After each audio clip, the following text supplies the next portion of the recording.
Hello, hello, good people. Hello, and welcome back to another car conversation. Or if you are just hearing my voice, then that means that you're listening to the podcast Make America Think Again with Shauna Vaughn. You can see here down at the bottom all my handles for IG, Facebook, and Blue Sky is coming soon. I'm working on it. I'm working on it. I just got to find a moment. Let's talk about the events of today. So, the country woke up to federal funding being put on pause, basically. All federal funding is what we were told this morning. Actually, because Governor Pritzker of Illinois had a press conference and he discussed it. So that's where I got some of my facts here, but also Jasmine Crockett, Representative Jasmine Crockett out of Texas. I would highly suggest you follow both of them and both of their work. They're both phenomenal. And so I'm going to talk about Pritzker, what Pritzker said first, and then Jasmine Crockett. So at 7:42 last night, governors, state leaders, legislators, et cetera, they received an email that federal funding would be cut across the board. That's the memo that they received at 7:42 last night. Woke up this morning and basically, they were cut out or locked out of programs that they used to be able to access, like Medicare, Medicaid, Head Start, organizations like Meals on Wheels couldn't do anything, with the links and apps that they were supposed to be using for like things like payroll and money to deliver meals to the elderly, et cetera. So, Governor Pritzker said at 7:42, that's when they received this memo, and all states across the nation were cut off. They couldn't access these websites. They couldn't access whatever links that they needed to use in order to retrieve funding or retrieve federal funding so they could do the things that they needed to do within those organizations.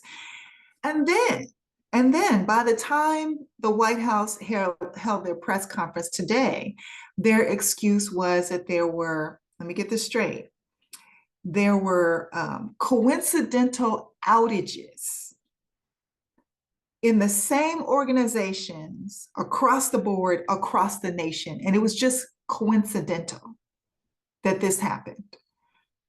When the night before, they sent out a blanket email that all federal funding would be cut. Okay, so what programs are we talking about? I mentioned a couple already, but Head Start, Medicaid. Now, the only two that they were assured would not be touched, I'm thinking in a previous meeting, was Medicare and Social Security, okay? That they would never touch Medicare, Social Security, but they could not access Medicare, and Social Security was they thought Social Security was in jeopardy as well. So you have VA programs for veterans, Meals on Wheels, I just mentioned, for the elderly, unemployment, everybody across the nation, free school lunches for children, whatever program that falls under, Head Start, that's pre-K kids, law enforcement, Section 8 housing, rental assistance, and then there are other programs. I was just, as he was talking, I was just jotting down a few notes. So yeah, so if your payments for whatever assistance that you are looking for, SNAP, food stamps, they were cut off today. So if there is some sort of payment that you were looking for, or for food stamps, or some being able, you try to go to the doctor today and they were like, hey, you got to pay up front because there's no insurance here. This is what happened today. And I'm quite sure most of you already know this by now, but this is just it's just very alarming. I guess is the best word that I can come up with right now, that in one full swoop, everything that people need can be shut down.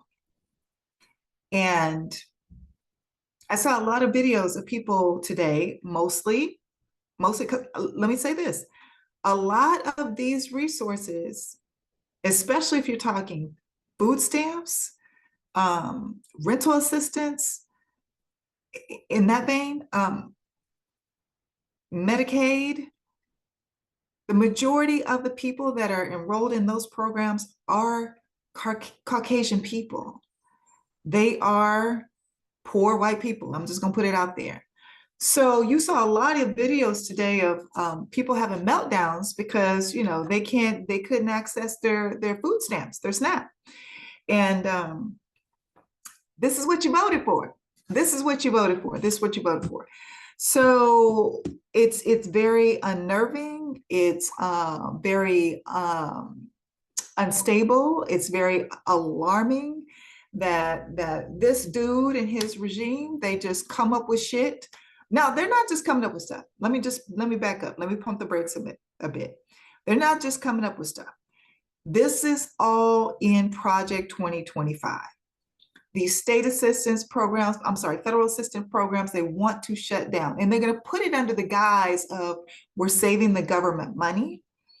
But that's not what this is for. If you watch the previous video that I just posted, we should be questioning where all these dollars are going to go when they save all this money, because it's our money. It's tax dollars. It's tax dollars. So you've already paid into these programs, which is why I don't understand. Well, I do get it, because we've been conditioned and socialized to believe that, you know, there's some sort of weakness in asking for help if you need help. But yeah, they've conditioned a lot of people to believe that, you know, oh, if you sign up for assistance or you take a handout, then you're less of a person or whatever. No, you're not. No, you're not. Everybody goes through a hard time. Everybody it runs into a bump in the road every once in a while. And I definitely did as a single mom. So take advantage of those programs, because you've already paid into it. That's how I looked at it. I started working at 14.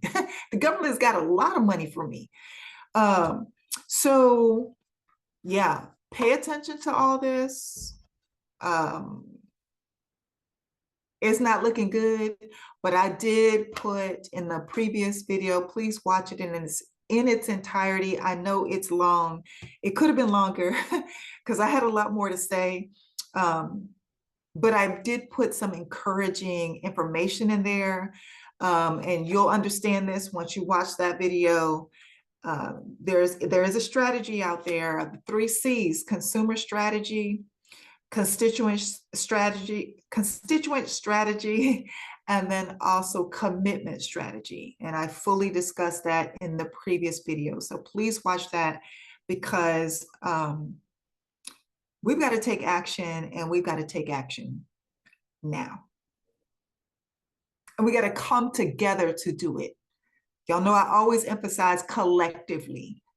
That's the only way we win. That's the only way we make an impact. Like today, the only reason why they backpedaled on what they were doing is say, oh, there were these weird coincidental outlets all over the nation. We only, you know, we didn't mean to touch this, or we only meant these programs. We didn't mean these programs. The only reason why they backpedaled is because of the collective outrage over what happened today. That is our power. Our dollars are also our power, and our labor is our power. So please watch that video in its entirety. Okay, I will talk to you all soon. Take care.